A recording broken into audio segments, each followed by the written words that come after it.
Hi friends, வாங்க இன்றைக்கி தேங்காய் சாதம் பச்சரிசியை வச்சு ஈஸியாக ஒரு டிஃபன் ரெசிபி தாங்க. இட்லி தோசைக்கு மாவு இல்லாதப்ப இந்த மாதிரி அரைச்சி ஈஸியாக சுட்டுடலாம். பாருங்கள் எவ்வளோ சாஃப்டாக வந்திருக்கு. இது எப்படினாலும் நல்லா மெத்துன்னு இருக்குங்க. தேங்காய் வச்சு செய்யும்போது டேஸ்ட்டு நல்லாயிருக்கும். இது கூட நீங்கள் தேங்காய் சட்னி, கார சட்னி, சாம்பார் எதனாலும் வச்சு சாப்பிட்லாம்.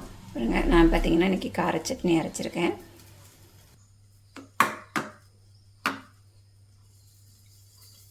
பாருங்கள், நான் கார சட்னி அரைச்சிருக்கேன். இந்த தோசைக்கு இந்த சட்னி கூட வச்சு சாப்பிடும்போது அட்டகாசமாக இருக்கும். நீங்களும் இந்த மாதிரி ட்ரை பண்ணி பாருங்கள். வீடியோ பிடிச்சிருந்தா லைக் போட்டுவிடுங்க. வாங்க இது எப்படி செய்கிறதுன்னு நம்ம வீடியோக்குள்ளே போய் பார்ப்போம்.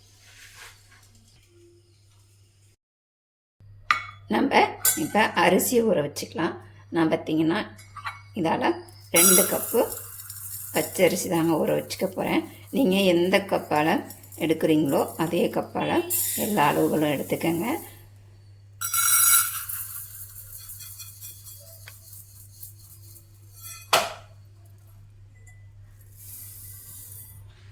இதை ஒரு 2-3 வாட்டி நல்லா கழுவிட்டு நம்ம ஊற வச்சுக்கலாம்.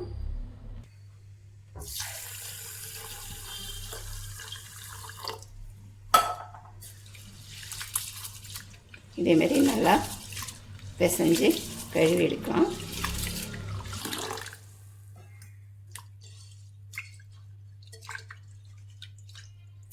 இது நல்லா ஊறட்டும். இன்னும் கொஞ்சம் தண்ணி ஊற்றிப்போம்.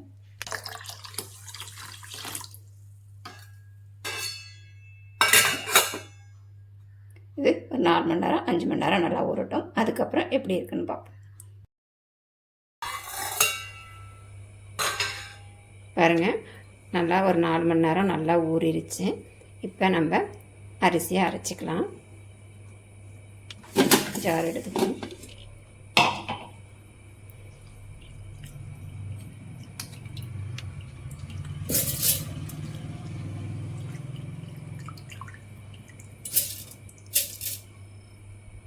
அரிசி கூட 1 கப்பு தேங்காவை மேலே அந்த கருப்பெல்லாம் இல்லாமல் நம்ம திருவி எடுத்துப்போம்.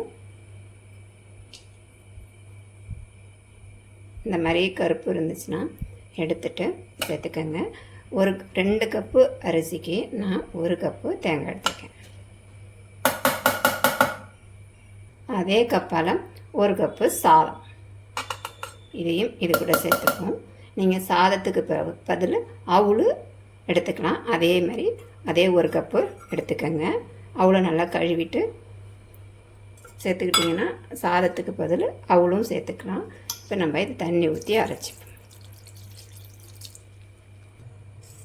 பாருங்கள், நல்லா நைஸாக அரைச்சிட்டு வந்தாச்சு. நம்ம ஒரு பாத்திரத்தில் மாற்றிப்போம்.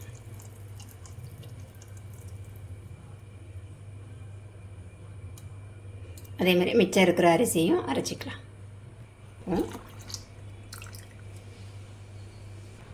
மாவுக்கு தகுந்த அளவு உப்பு சேர்த்துப்போம். நான் பார்த்திங்கன்னா கல் உப்பு சேர்த்துக்கிறேன்.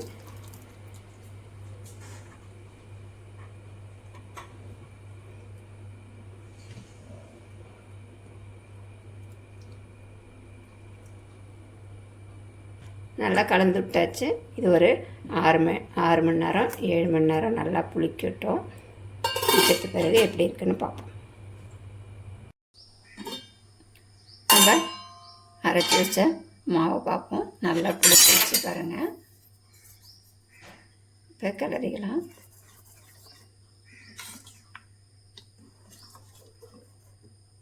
இந்த மாவு பார்த்திங்கன்னா தோசை மாவு அளவுக்கு தான் இருக்கணும்.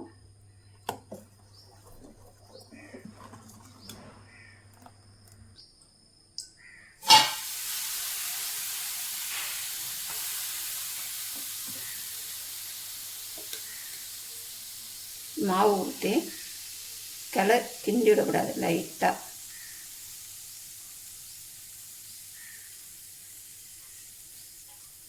இல்லை, நீங்கள் மேலே தேங்காய் எண்ணெய் சேர்த்து செஞ்சால் இன்னும் டேஸ்ட்டு நல்லாயிருக்கும்.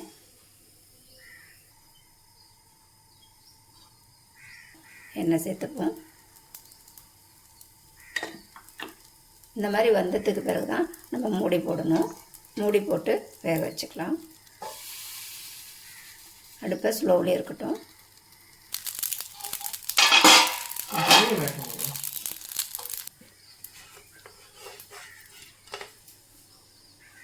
அவ்வளோதாங்க, தேங்காய் தோசை ரெடி ஆகிடுச்சு. பாருங்கள் எவ்வளோ சூப்பராக வந்திருக்கு பாருங்கள். நல்லா ஹோல்ஸாக நல்லா குட்டி குட்டியாக அழகாக வந்திருக்கு. இதேமாரி இன்னும் 2 சுட்டுக்கலாம்.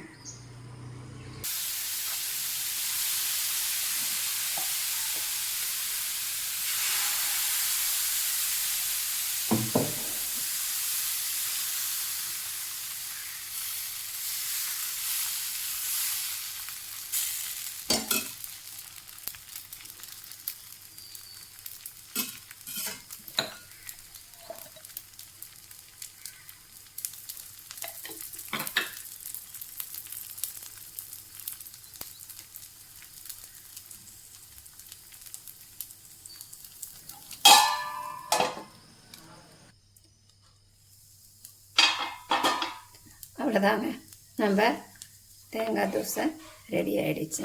பாருங்கள், பார்க்குறதுக்கே எவ்வளோ ஹோல்ஸாக வந்துருக்கு பாருங்கள். இதேமாரி நீங்களும் குழந்தைங்களுக்கு செஞ்சு கொடுங்க. பெரியவங்க எல்லாருமே விரும்பி சாப்பிடுவாங்க. இது பார்த்திங்கன்னா இது கூட தேங்காய் சட்னி, சாம்பார், காரக்குழம்பு எல்லாமே நல்லாயிருக்கும்.